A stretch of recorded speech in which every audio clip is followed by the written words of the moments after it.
একটা কথা মৌপিয়া শুরুতে বলে নি, এটা একটা ডুয়েল এম্বডিমেন্ট বা দ্বৈত সমাহার তুমি বলতে পারো। একদিকে বিজেপি নেতা নরেন্দ্র মোদীজি, আর একদিকে প্রধানমন্ত্রী নরেন্দ্র মোদীজি। কিন্তু সাধারণভাবে আমি তোমাকে একটি কথা থেকে শুরু করি, এটা বোধহয় একটু ইন্টারেস্টিং, যে আগামীকালকে যে মেট্রোর যে এক্সপ্যানশন এবং এর আগেও যে সব কাজগুলো হয়েছে আমরা সকলেই জানি, তার একটু ঐতিহাসিক কারণটাই কিন্তু ৭২ সালে কংগ্রেস সরকারের অনুমোদন এই রাজ্যে এবং কলকাতায় প্রথম বরকত গনি খান চৌধুরীর ৮৪ সালের উদ্বোধন। আমি কেন বলি এই প্রসঙ্গটা, কালকে আমি খুব খুশি হব যদি প্রধানমন্ত্রী বাংলার নির্বাচনের তোমার দ্বিতীয় সত্তার প্রসঙ্গে যদি তাকে উদ্রেক করেন, যদি ওনার নাম বলেন অন্তত, তাতে এইটা বাংলা সম্মানিত হবে যে প্রথম মেট্রোর যিনি হোতা তাকে সম্মানিত করা হলো। দ্বিতীয় প্রশ্ন তোমার একদম পরিষ্কারভাবে একটি কথা এক্সেপশনালি আমি তোমাকে বলতে পারি, গত ২১-এ অর্থাৎ ২০২১-এ শঙ্কু যেটা বারবার বলছিল, ২০২১-এর যে নির্বাচনটা হয়েছে সেই নির্বাচন,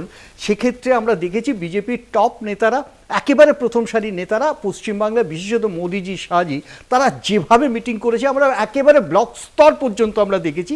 এবং তার রেজাল্ট যেটা এসছে, শুধু এটা একটা কারণ না, শঙ্কু যে কারণটা বলেছে সে কারণটা যদি কোনোভাবে আনুপাতিক অর্থে মেনেও নেওয়া যায়, ২০২৪-এর লোকসভা নির্বাচনের রেজাল্টটাও কিন্তু তাই।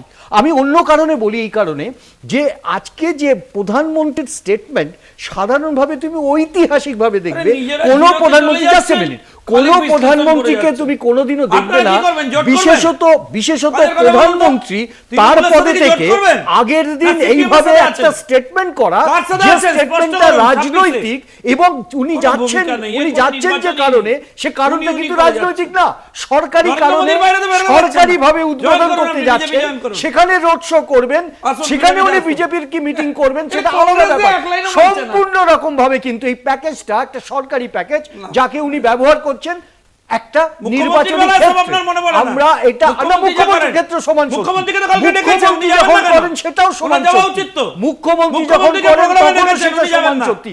কিন্তু একটা কথা, ওই মোড়কে প্রচার যখন করবেন তখন, আর যাই হোক, সরকারি পয়সায়, সরকারি অস্তিত্বে, প্রধানমন্ত্রিত্বের কারণে উনি প্রচার করছেন।